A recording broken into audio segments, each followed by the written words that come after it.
नवरात्रे आते हैं तो हम शंकर जी के मंदिर घर में देवी जी के पूजन के चक्कर में, नवरात्रि की पूजन के चक्कर में, माँ आदिशक्ति की पूजन के चक्कर में, माँ भवानी की पूजन के चक्कर में हम शंकर जी के मंदिर कई बार जा नहीं पाते क्योंकि लेट हो जाते हैं। जब नवरात्रे आते हैं गुरुजी, हम देवी की आराधना करते हैं, हम माँ जगतजननी की आराधना करते हैं, माँ जगदम्बा की आराधना करते हैं, माँ दुर्गा की आराधना करते हैं, आदिशक्ति की आराधना करते हैं।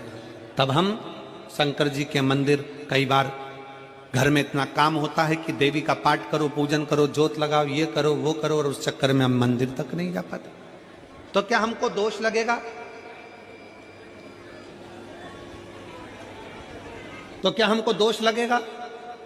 शिव महापुराण की कथा अगर अच्छे से आपने सुनी है तो एक बात याद रखना कि शंकर भगवान को ज्योतिर्लिंग कहते हैं। क्या कहते हैं? जम के बोलो, जम के जरा। ज्योतिर्लिंग। ज्योतिर्लिंग का मतलब क्या होता है? तुम राम जी की आरती करो, चाहे भगवान कृष्ण की आरती करो, चाहे जगदम्बा की आरती करो, चाहे किसी भी देवता की आरती करो, तुम्हारे हाथ में अगर दिया है, दिए में बाती रखी है, उसमें तुमने जलाई है, और दिया अगर जल रहा है और उस दिए से भी अगर तुम आरती कर रहे हो, उसमें जो ज्योति है वो ज्योति ही शंकर का एक शिवलिंग का स्वरूप है, उसको ज्योतिर्लिंग कहा गया। अगर नवरात्रे में देवी जी की ज्योत जला रहे हो, नवरात्रे में देवी जी की अखंड ज्योत जला रहे हो, नवरात्रे में तुम देवी जी की आरती कर रहे हो, नवरात्रे में तुम देवी जी का पाठ कर रहे हो, नवरात्रे में तुम देवी जी की आराधना कर रहे हो, और दिया अगर तुमने जलाया है, उस दिए में जो ज्योति है, उस दिए में जो ज्योति उत्पन्न है, वही ज्योतिर्लिंग का स्वरूप है। ये ना सोचें कि हम शंकर की आराधना नहीं कर रहे। शिव और शक्ति ये दोनों एक है। देवी की आराधना कर रहे हो मतलब शंकर की आराधना कर रहे हो, शक्ति की आराधना कर रहे हो मतलब शिव की आराधना कर रहे हो, शिव की आराधना कर रहे हो मतलब शक्ति की आराधना कर रहे हो। दोनों का प्रतिबिंब स्वरूप एक है।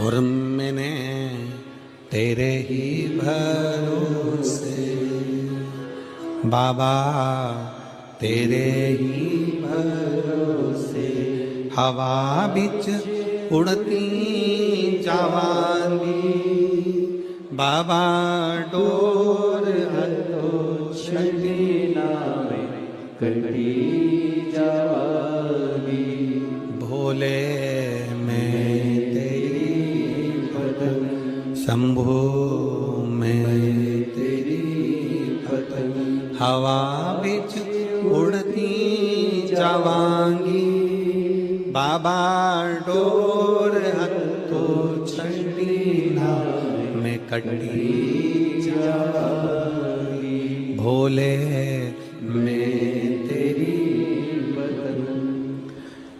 शंकर के मंदिर में नहीं भी गए और घर में अगर तुमने दिया लगाया है, दीप प्रज्वलित किया है, दीप जलाया है, ये मानकर चलना कि शिवलिंग वहीं पर विराजमान है, ज्योतिर्लिंग के रूप में विराजमान।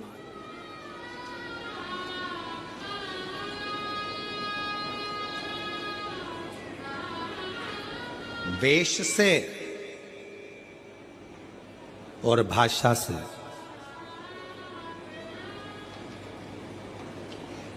दुनिया के लोग रीझते हो। क्या क्या चीज? जम के बोलो जरा। वेश, पहनावा, वस्त्र और भाषा। छत्तीसगढ़ में रहते हो, छत्तीसगढ़िया बोलते हो। हम मध्य प्रदेश में रहते हैं, हम मालवा का बोलते हैं। उत्तर प्रदेश वाला यूपी की भाषा बोलेगा, बिहारी बिहारी बोलेगा, मराठी मराठी बोलेगा, केरल में रहने वाला कन्नड़ी बोलेगा, आंध्रा में रहने वाला तेलुगु बोलेगा, गुजरात में रहने वाला गुजराती बोलेगा, विदेश में रहने वाला अंग्रेजी बोलेगा।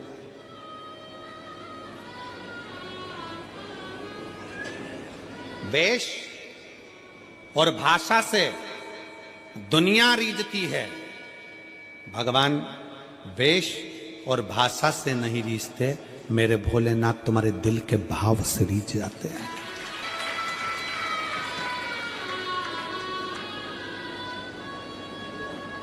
कपड़ा बदलने से शंकर कभी नहीं मिला, कितने कपड़े बदल के देख लो शंकर नहीं मिलेगा।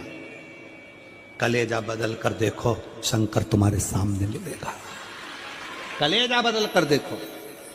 हम कपड़े बदल बदल कर रहेगा, ये वाला कपड़ा पहनेंगे तो अच्छा लगेगा, शंकर जी के मंदिर जा रही हूं ये कपड़ा पहनूं, कोई ने कह दिया सफेद कपड़े पहनकर शंकर को रिझाओ, कोई ने कह दिया पीले कपड़े पहनकर शंकर को रिझाओ, कोई ने कह दिया नीले कपड़े पहनकर शंकर को रिझाओ, कोई ने कह दिया काले कपड़े पहनकर शंकर को रिझाओ। कितने कपड़े बदलोगे और कब तक बदलोगे? कपड़े बदल बदल कर थक जाओगे, पर मेरा शंकर रीझने वाला नहीं है। शंकर को रिझाने के लिए कपड़ा नहीं, अपना दिल बदल कर देखो, कलेजा बदल कर देखो, शिव तुम्हारे सामने होगा।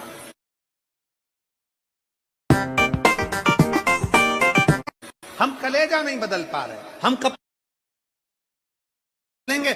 जितना लोगों को अच्छा दिख सकता है, गले में रुद्राक्ष की माला पहन लो, त्रिपुंड धारण कर लो, थोड़े जटा जूट बाल बड़े कर लो। आज के जमाने में बनी बनाई जटाएं मिलती हैं, खूब नए नए बाल लगवा लो और बांध बुना के तैयार होकर हम अपना वेश बना लो। वेश बदलने से और भाषा बदलने से शंकर नहीं मिल सकता, वेश और भाषा से नहीं। मेरा शंकर भगवान दिल के भाव से, हृदय के भाव से मिलता है। निर्मल मन सो मोहि पावा, मोहि छल छिद्र कपट ना भावा। मुझे केवल निर्मल स्वभाव, निर्मल चित्त, निर्मल बुद्धि, निर्मल मन चाहिए। मन क्यों आयो कथा में? कोई तुमसे पूछे कि ये कथा का छठा दिन और सातवां दिन तुम इतनी संख्या में क्यों पहुंचते हो, कारण क्या है? उसका एक कारण है, जब कथा विराम होती है, कथा का विराम दिवस आता है, जैसे घर के मेहमान जाते जाते हमारे घर के बच्चों को 500, 100, 50 रुपए देकर जाते हैं, टॉफी देकर जाते हैं, उसी तरह कथा का समापन वाला दिन जब जैसे ही आरती होती है और आरती में कर्पूर गौरम होता है, वैसे ही मेरा भोले बाबा भी कर्पूर गौरम कर्णावतारम लुटाना प्रारंभ कर देता है।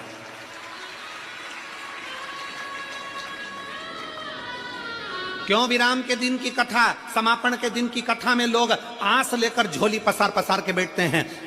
ठंडी में, गर्मी में, बारिश में, कितनी भी बारिश बरसे लोग उसमें बैठे रहते हैं, कितनी भी गर्मी पड़े लोग उसमें बैठे रहते हैं, कितनी भी ठंड पड़े। अभी मैनपुरी में, वहां मेरठ में ठंड थी, लोग बैठे सुबह 8 बजे। क्यों? क्योंकि विश्वास है, भरोसा है कि इन पत्रों के ढेर में अगली कथा में पत्र तुम्हारा भी आता है। ये विश्वास, ये भरोसा। कथा समापन का दिन लोग विराम तक, जब बाबा की आरती होती है तब तक बैठते हैं। बाबा की आरती का इंतजार कर कर, बाबा से झोली पसार कर प्रणाम कर कर कहते हैं, बाबा खाली मत भेजना, बहुत आस लेकर आया हूँ, बहुत विश्वास के साथ आई हूँ, बहुत तकलीफ में चल रही हूँ। बाबा 2024 का विराम होने जा रहा है, अब ये संघर्ष सहन नहीं हो पाता है। बाबा 2025 आए ना तो मेरे चेहरे पर इतनी खुशियां देना बाबा कि मेरी जिंदगी के सारे गम भूल जाऊं।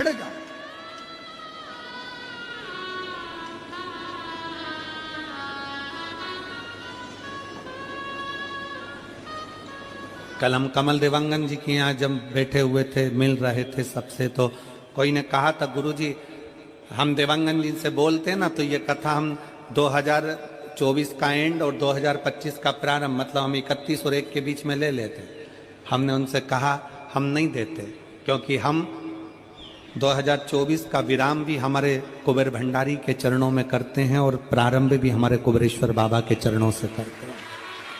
2 दिन हमारे बाबा के चरणों में हम वहीं रहकर उसकी आराधना, 31 तारीख को भी बाबा की आराधना और 1 तारीख को भी बाबा की आराधना दिल से करें। उसकी चैत्र का महीना में जब नूतन वर्ष आता है तब भी बाबा की आराधना में लगे।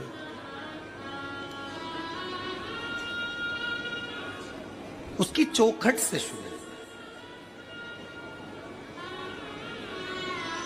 एक पत्र है,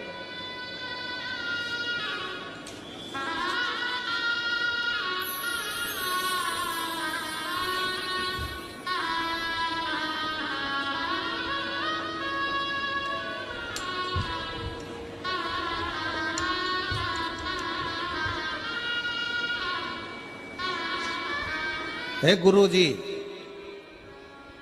श्री शिवाय नमस्तुभ्य।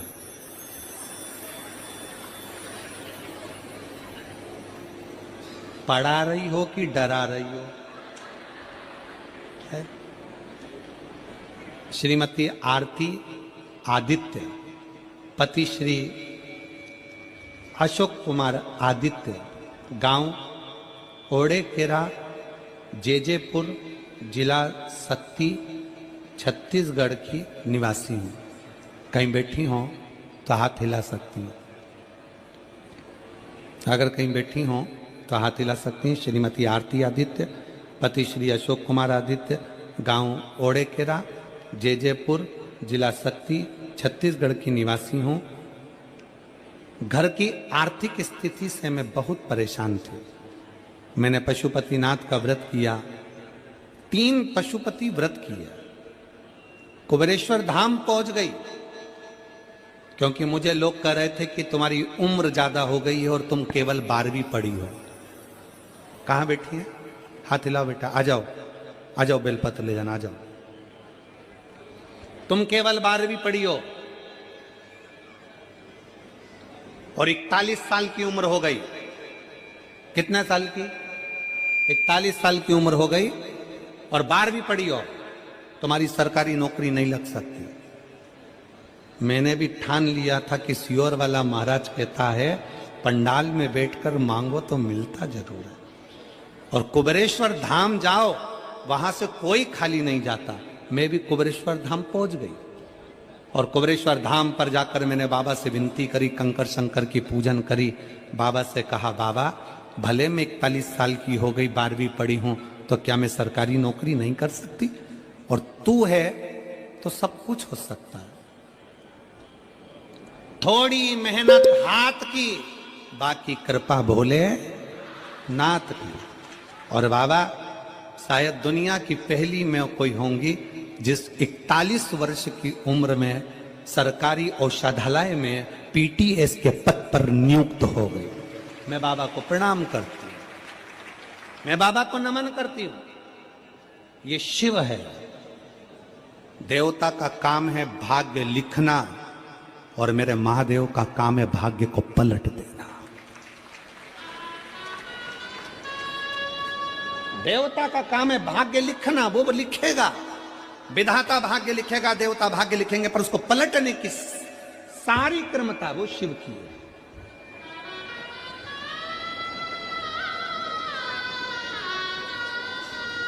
सारी